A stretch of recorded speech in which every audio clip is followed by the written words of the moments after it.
There's a cat over here. There's a cat over there. And the wrong one died. And the wrong one died.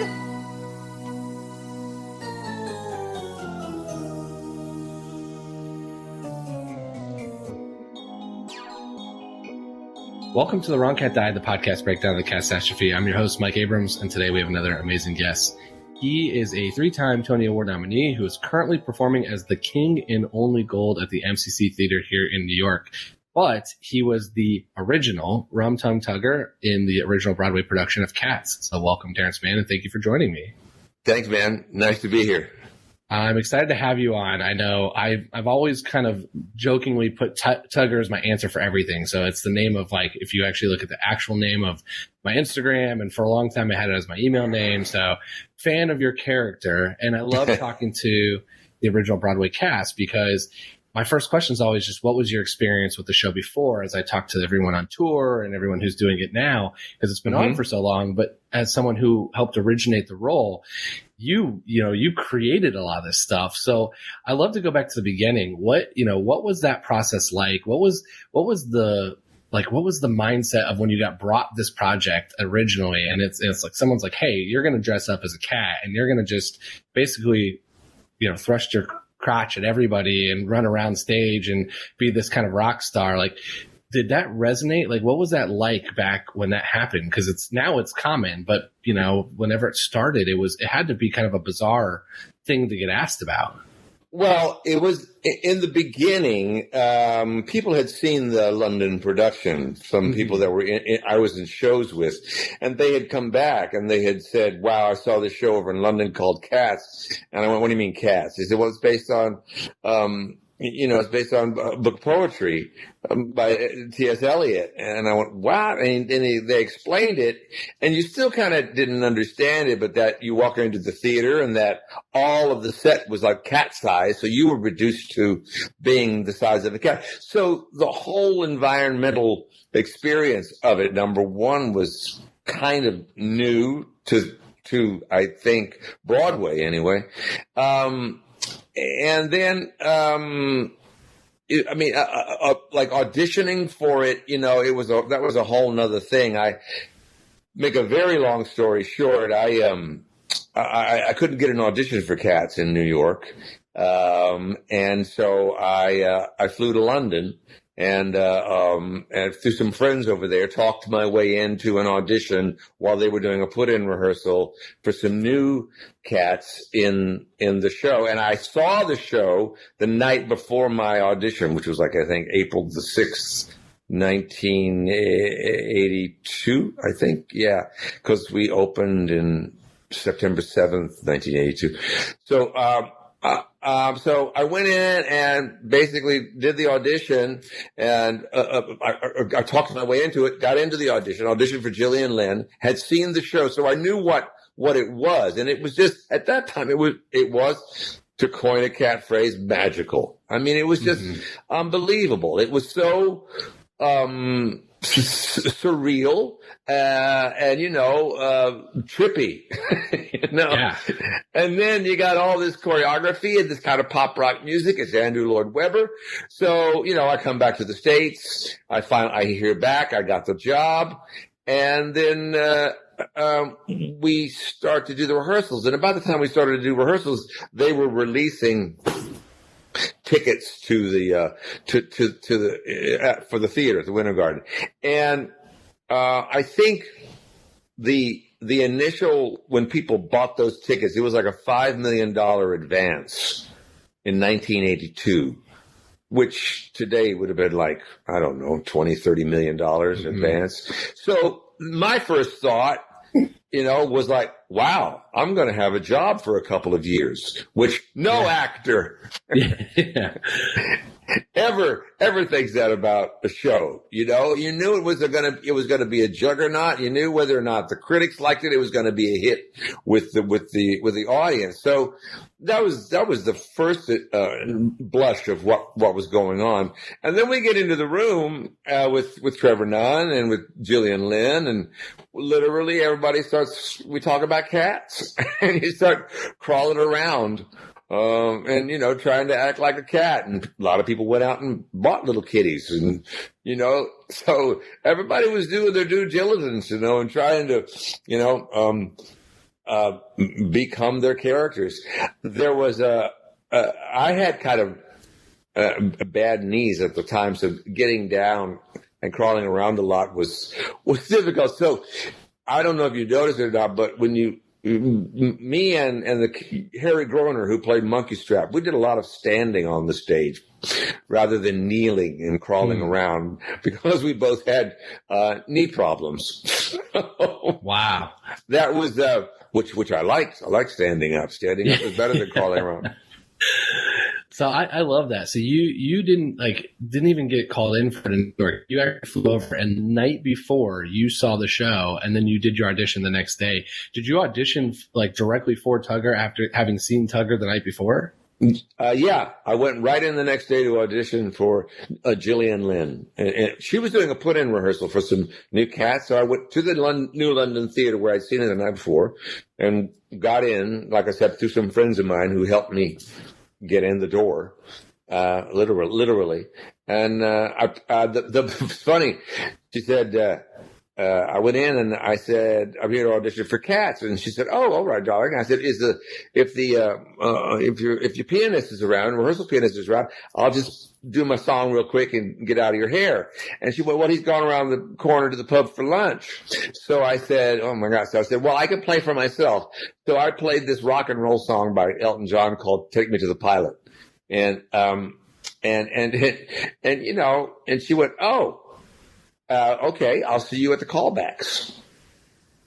And you played your own audition song. Correct. Well, the other funny thing was, I said I could play for myself, and she started clapping and went, darlings, talking to the other cats she was putting in the show.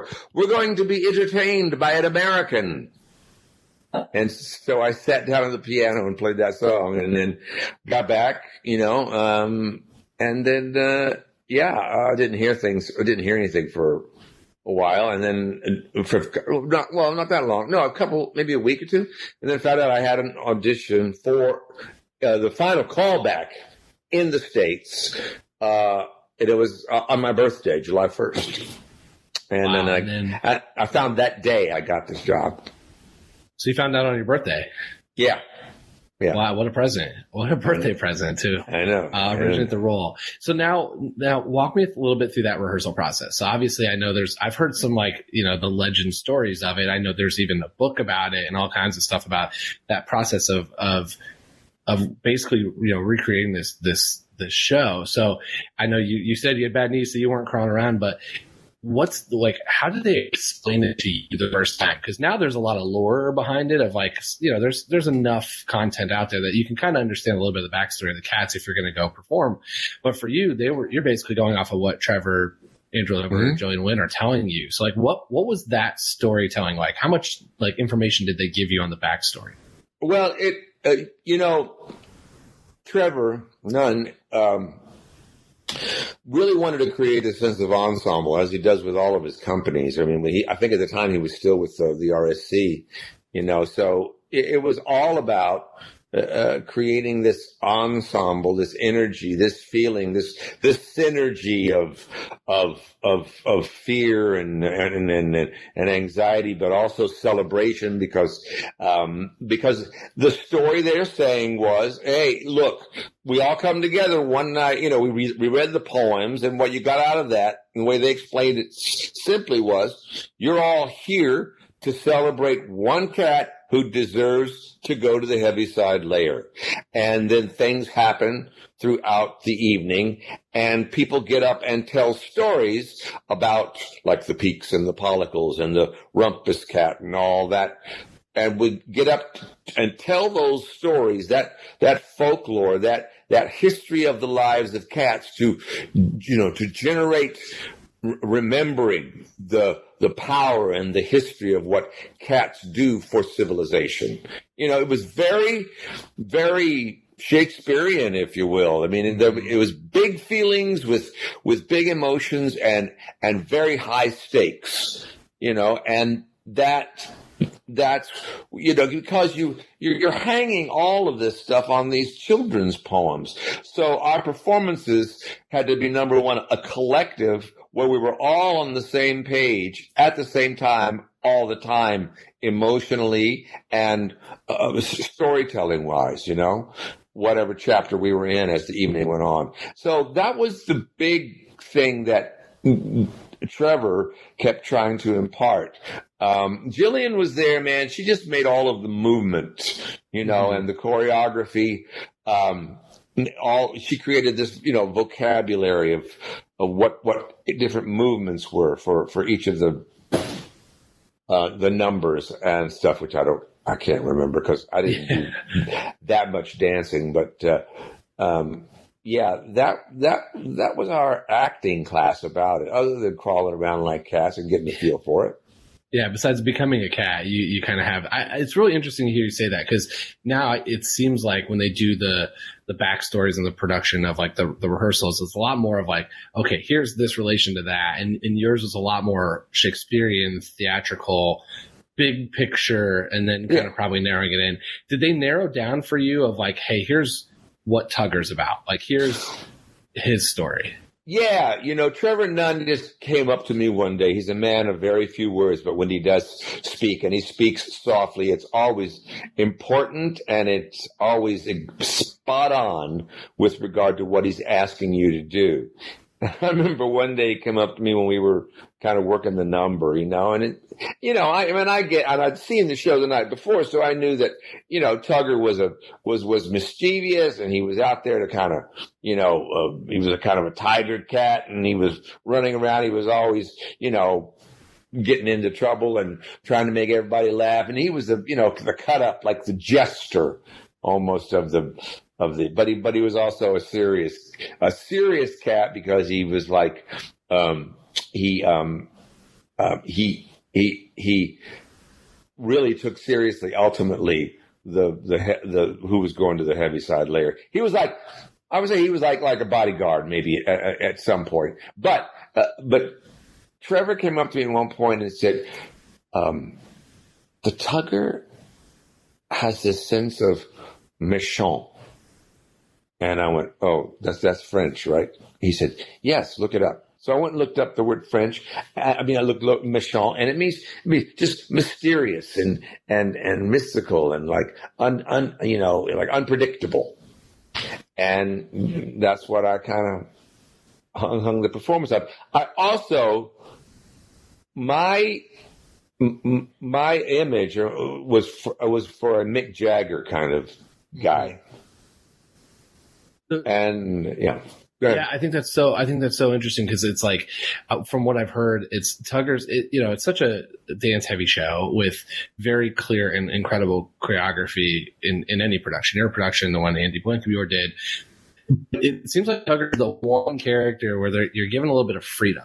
So did you have a little bit of freedom? Did you like change it up every night with how you kind of went about it, just based off of what your kind of mysterious day felt? I did, but I also was working within a context, within a box. I realized I had room to move within parameters, and that always kept it fresh for me. The thing that I saw in London was the guy came out into the audience. The Tugger comes out into the audience, and he was shooting people with a water pistol, which I thought, that's not going to fly in New York City. Somebody will get sued. So, so I thought I got to come up with something. So, we're into previews, and I'm running out in the audience, and I'm kind of playing with people, sitting in their laps, messing up their hair a little bit. And then at one point I ran out, and the first girl on the aisle, as I went to, was young. It was like a teenager, or maybe 18, 19 years old. I kind of went to kind of, hold her hand for a second, and she stood up and started kind of dancing with me. I went, oh, this is what I'm going to do. So that's what I started doing. I would run out, and it was always in the same area, right on the corner there near the ramp. And I would run out and grab a person, and we would kind of dance, in the aisle a little bit, and everybody laughed, and then they would sit down. And then it evolved into, not only getting them up, but bringing them up on stage and dancing with them. And really like dancing with them. And sometimes I'd bring them up, and these were people who loved to take the stage. I would let go and they would just go crazy. And the audiences just loved it because there was one of their own up there acting like like a crazy cat without a costume on. So that's what it turned out to be. So I love that. Very cool. That's so fun. I think one of the things about, I wasn't prepared for the Green Eyes section when I saw it. I saw it in 2016, so it's obviously a slightly different version. But I wasn't prepared for the cats to be in the aisleway. Like I wasn't ready for that. And so, the Tugger came out and took a selfie, the modern version of it. Right. But I love the bringing people on stage and dancing with them. That actually is kind of my next question for you. Is I love hearing what other like kind of crazy stories do you remember? Because I know you did it for a while. You've got this is pre everyone having a camera in their in their pocket and having a video camera in their pocket. So, like, what were some of those things that you remember of just like, oh, this was that crazy experience, or this is something that like everybody definitely remembered from my cast? Well, there was a couple of times. I mean. One time, I brought a lady up on stage and she was just having a ball. And we were dancing around and I turned her around and then she let go of my hand and kind of just turned herself, and then she fell down, and she literally fell down backwards facing the audience, and her legs flew up in the air. And let's just say that the only thing she had on were pantyhose. Oh God! So there was that, at which everybody applauded. So you see. And then the other major thing that happened was one night when Betty Buckley was going to the Heaviside Layer. She was going up in the tower, and the sky was coming down for the little cherry picker, and the sky has to kind of part and drop down a little bit. Somebody had forgotten to undo the safety rope. So as the cherry picker came through the sky, it just started pulling huge, painted plywood pieces of sky, like 4 or 5, with it. And it was like crashing down on top of us. Nothing fell onto the stage, but it was cracking away and everybody's going, oh, this ain't right. So Ken Page, to his credit, Betty Buckley's looks like, I got to go to the Heaviside Layer. He said, well, you're not going tonight. So he just grabbed her and kind of walked her to the back of the tire. And then by that time, we'd stop the show and there was no curtain to pull down. So, guys ran out and kind of fixed it, and then we went on from there. That night she just walked off stage to the Heaviside Layer. I remember. It's stage right instead of up in the sky. Correct. It seems like that happens. Almost every production I've talked to has had some version of where Grisabella doesn't actually make it to the Heaviside Layer in some capacity. Like the thing doesn't go up, the thing goes too high, the thing gets stuck. I mean, I think that's some of the fun of live theater is you get all these you never know what's going to happen any night. And in a show like Cats, where it's so physical and so demanding, I mean, there's injuries, and I'm sure there was people put in at intermission because somebody got hurt. Yes, that happened. I couldn't give you specific incidents, but it was because the choreography. The choreography was so specific to the cat vocabulary that Jillian created. You got, kinks in your body and muscle spasms where you never thought you'd ever have them. The other thing that was a big factor in why people got injured or knotted up was the ball was 12 minutes long when we did it. And not only did you do the ball, but right after you finished the ball, you didn't get to go off stage, get a glass of water, lay down and stretch. You had to drop onto the deck while Grisabella came on for that final end of the first act thing. And people they're sweating, they're trying to not breathe because and they have to sit there for a good, maybe 8 minutes, another 8, 9 minutes. And you can just feel everything start to like tighten up. So that was another, not things, place where being in Cats didn't help you. Yeah.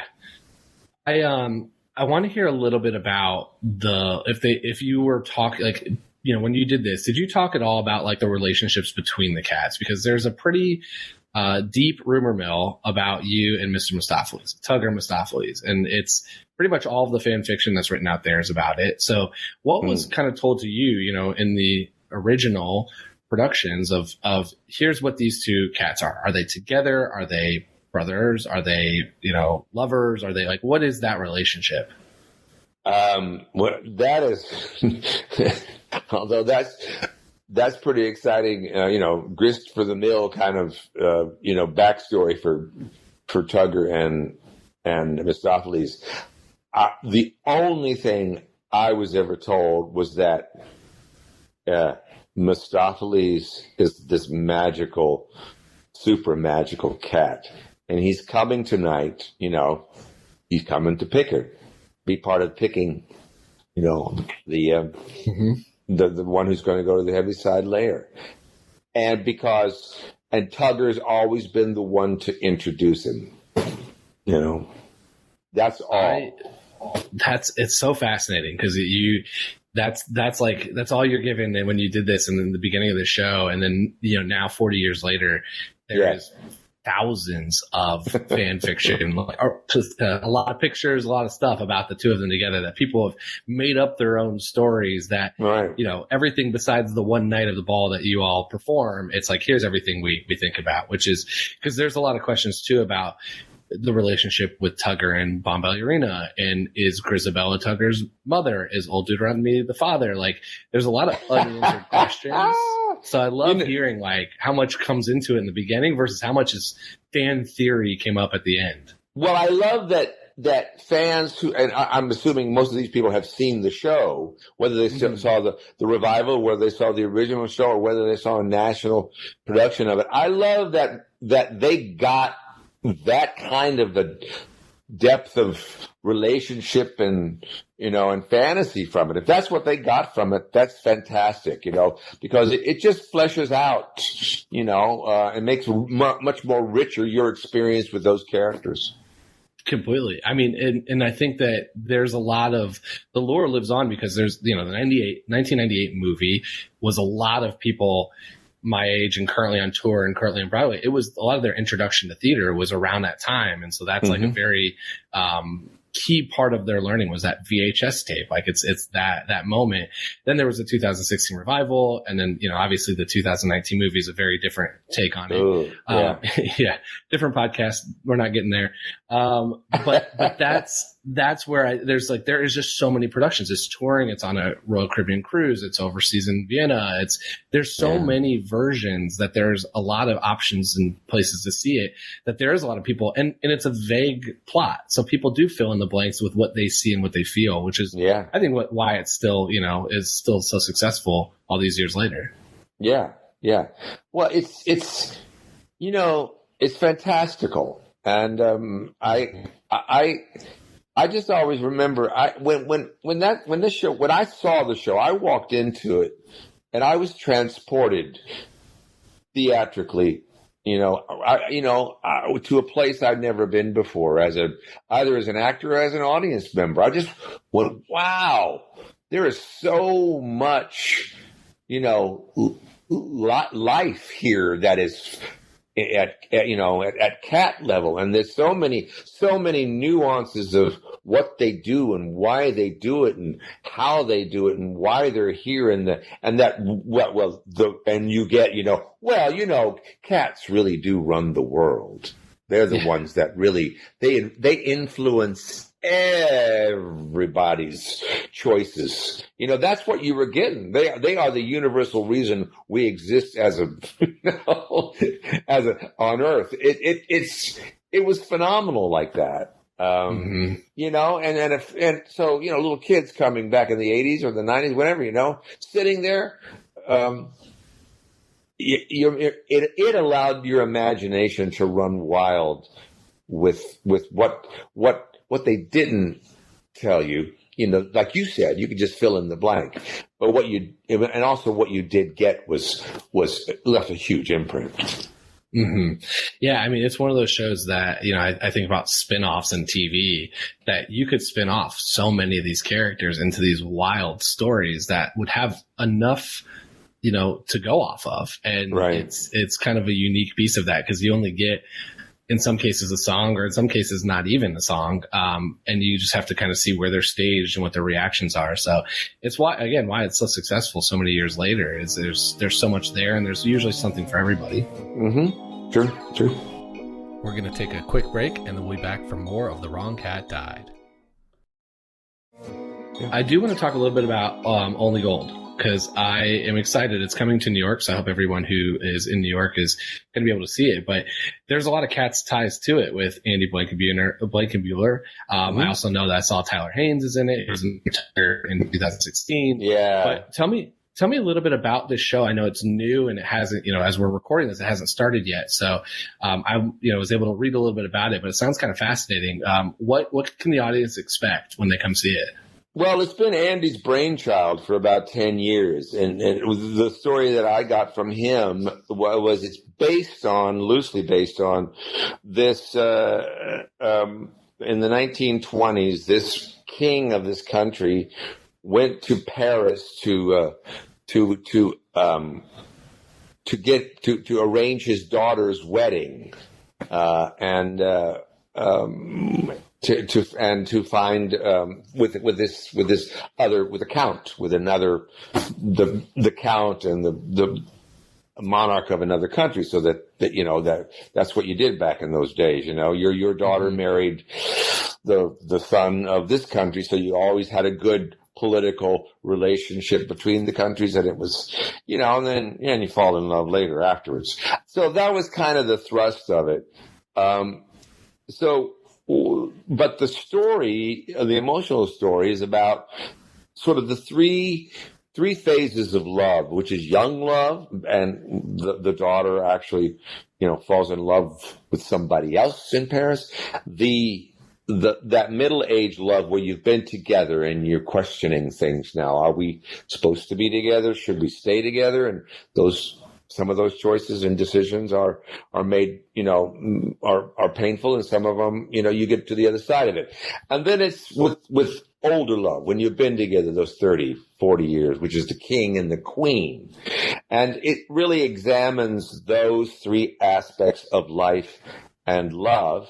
And it couched in this king and queen and daughter coming to Paris to arrange the wedding for the daughter, and all of the things that happen, going to find the jewels and that she'll wear in the wedding. But along the way, what's really happened is that the king and the queen have become so disparate to one another. So, you know, they've just grown apart. So it's really sort of such a, you know, it's just formal now. It's not even, they're not who they were when they were young, but they're still there because they're hanging in on, you know, ruling the country. But so he wants to make her happy, try to rekindle that. And so I'm not going to try to tell you the whole thing, because there's some really exciting stuff that you find. But anyway, they find their way back to what it was that made them fall in love. And so it's a big love story. And it's done with this music, this phenomenal music by Kate Nash. And then Andy Blankenbuehler's unbelievable choreography and, you know, storytelling through dance that he's, you know, nobody's like him. It's just incredible. So we're in the middle of getting it done, and you know, I think we start previews maybe in October, beginning of October, but don't quote me on that. Yeah, no, it's beginning of October. I'll link all this stuff in too, because I'm really excited to come see it here. Anybody in New York should definitely come see it. It's such a unique combination, because it's you know, combining a really incredible you know, lyricist and musician in Kate Nash, and then you know, one of the top choreographies and Andy Blankenbuehler together with this like new creative show. So it's an exciting thing to see, and an incredible cast that you have with you to tell this story. Yeah. It's I don't really know. Yeah. That's it. So here's the one thing I usually do, but I haven't, because you haven't even started previews yet. I always love to try to compare the current cast of the Only Gold to Kat's characters. But so I'm going to need your help to do this, so that when people come see the show, they're able to say, okay, the king is most like, I'm making this up, Old Deuteronomy. So if you could name a couple of the characters from Only Gold, and then who would be your closest Kat in terms of like personality? Well, I think, the king is kind of like, not really, but probably the king is like Old Deuteronomy, but he's not that sort of, he's not that omnipotent. He's a little more proactive, more human. Yeah, a little more human. The queen might well be Grisabella, for sure. Okay. I think the daughter is more like, Bomb, a combination of Bomb, Ballerina, and Demeter. And then Tyler plays about 4 or 5 different characters throughout the show. And that's definitely a Tugger. Yeah. I mean, he definitely is ripping on that. It's good. I love it. It's exciting. I had a blast talking with him, a while back. And so I'm excited to see you and him and perform as, taking the Tugger, do more Andy, for him, it's more Andy or choreography. Such a cool chance. So let's go into some rapid fire, just a couple, rapid fire Cats questions. So sure. If you could play any other cat besides Tugger, which cat would you want to go on for one day as? For one day as Gus. Gus. Is that the career? I've had this debate a couple times with people off podcasts. I've never been recorded, but if you follow a career arc, you could really do that within Cats. So you could go from for Tugger to a Buster Jones to a Gus, or then to an Old Deuteronomy. Like throughout your career, you could do that. Sure. So is that where that Gus answer comes from? No, it just comes from, I love that old Shakespearean cat. And I love the song that he sings. Gus is a cat of the theater. I love that character. I just love that character. Mm-hmm. Gus. I love it. And then he turns. Yeah. Go ahead. What were you going to say? No, I was just going to say that I love that he turns into Growl Tiger. Yeah, that's it's not in every production. So it's kind of, it depends on which one you see. Does the Growl Tiger actually stay? I know. But, so who would you say are your favorite and least favorite cats? So by character, not by actor or anything, but just like which personalities did you like and dislike? I would say I liked Bob Ballerina. Okay. I just didn't know. I thought, and who did I dislike? Well, McCavity. I stay true Tugger. You gotta like Bomb and dislike McCavity. I love That's right. Yeah. What is your favorite song from the show? Memory. Just, Oh yeah, no question. Every night, whether it was Betty, and I was only there for Betty and God rest her soul, Laurie Beachman. Every night, it was just unbelievable, transportive, amazing. Yeah. Every night. And I love it. So here's my final question, which is what the thesis of the show is, which is I've argued that I don't think Grisabella should be the right Jellicle choice. So I'd love to hear, do you agree with that? If so, who would you want to defend? And if not, why do you defend Grisabella as the right Jellicle choice? As the right Jellicle choice to go to the Heaviside layer? Yep. So in the Jellicle Ball, just this one year, why is she the actual decision? Well,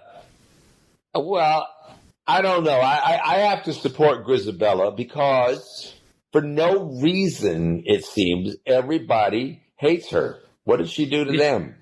Where did she? You know, That's some of the backstory. That's some of the backstories the fans have made up over the years of what she's actually gone and done. Yeah, I mean, and now she's down. Maybe she was when she was in her prime. You know, maybe she just was really snooty and looked down on everybody, and and didn't. But it's about when somebody's now she's all mangy and she lives in a corner over there. She doesn't get any food. And I just think she was the right choice. I still firmly believe that, because I think the whole thing is acceptance and redemption, right? That's the theme of the show. Yep. I think she should go next year. I think she should get a year with her family. I think she should come back, have a full year with the family. Send Gus this year, or Christine Shanks, or somebody else who's earned their time, and then she can go next year. But maybe she doesn't have any family. But isn't the Jellicle host her family? Isn't it the whole point? She left. She kind of got shunned. She kind of got exiled from the community, and now she's coming back. So is that not her family? Well, I guess I always thought that these cats all came together as a collective just for that one night. But the rest of the year, they were off in other parts of England or London with their own little core. Never, they never stayed together. It wasn't like they were a gang. Interesting. All right. Here's a new, all right. That's a new take. Cause I love anytime I hear some kind of different variation of this, because that's what makes the show so great, is there isn't a one answer. So you're saying that they're basically their own independent cats. They come together just this one time, this one night. It's not an annual thing. They don't come together next year. Well, they come together every year, but they are, cats are independent. I think every one of them goes in during the year. They go and live. Maybe one goes and lives in Scotland. Maybe one goes and lives, down in Cornwall. They don't. That's my take on it. That they only come together to this one cat thing. Okay, so they're not family. They're independent, and they come together for their sacrifice once a year. Correct. And then they go back their different ways, and then they come back again. So that definitely changes that question then, because that would ruin my argument that she needs to come back with her family, because if she's coming back, then she would need to go, because otherwise she's just going to go back to nowhere. There's going to be nobody leaving with her. That's right. That's my take on it, for sure. Okay, I can buy that. I don't think I'm ready to change the name of the podcast and defend her every time, but I do think that I'm going to be thinking about this a lot more than I would like to admit when we finish recording. Right. Well, I'm just now what all the verbs look like. Yeah, I'm trying to remember if there's any dialogue or any part of the poetry that indicates that they all live together. I don't think there is. There's a couple that it's clear that they're together. Like Mungo Jerry and Rumple Teaser are clearly they'll go off together. Skimbleshanks goes on his own way on the trail. That's right. James, so there's that. I just always assumed there's McCavity's gang, and Baum and Demeter are kind of in that. So you're right. I don't think it's very clearly stated. There are definitely a couple, but it doesn't make it seem like they are living together the entire time. You've got a point there. I'm not sure. Again, I'm going to think about this for a lot more than I want to, as I now try to figure out how I can take my argument against Grisabella now under this circumstance. Right. Well, and you got to remember, it's a special occasion for them to come together. They all had to anyway. Jenny and Dots had to come from a long way away. I mean, it's yeah. No, it's again, this is what makes the show so unique, is I've heard, we're 80 plus thing, and I've talked to probably 50 to 75 cast members, and everyone's giving me a slightly different version. And that's what makes it so fun. Cause I know you're all learning, like everyone's being told a slightly different version, even in the rehearsals, compared to, there's obviously some very key core concepts, but you have to play it a little different every day. And you have to think about some of those things to make the moments that happen on stage happen. Yeah, you do. Yeah. A lot of filling in the blank, a lot of backstory in your own mind about this. Yeah. Exactly. Well, I will share the information on Only Gold in this the description for everybody in the podcast. But how else can people stay in touch with you of what you're doing, coming up, and anything else you're working on? Well, I don't. I'm not a big Instagram or Twitter or Facebook person, but I just finished doing a TV series for Apple TV Plus called Foundation, which the first season came out a year ago. We just finished shooting the second season. That's going to be a while before it comes out. But for those of you that may have seen it before, first season, the second season is just unbelievable. It's off the hook amazing. So it'll be out a few months from now, I think. Amazing. So it's on Apple TV, and then anybody in New York can come see it at the MCC Theater. I think they are starting in early October. Correct. For the show. Right, exactly. Well, this has been amazing. So thank you so much for coming on and sharing some fun stories and crazy stories, and of course giving me a different version to think about of cats now, which is always good for my own health of trying to now rethink through this story in a different lens. glad to open up the windows on another look at the cats. Yeah, another angle for me to another watch. angle. 1998 movie again. Now watching it from this way. Yeah, I love it. So thank you for being here, and thanks everyone else for listening to this episode of The Wrong Cat Died, the podcast breakdown of the catastrophe. To follow along, you can subscribe on Apple Podcasts, Spotify, Stitcher, or anywhere else you listen to podcasts. Follow us on Twitter, Instagram, and TikTok at The Wrong Cat Died, or check out our website, thewrongcatdied.com.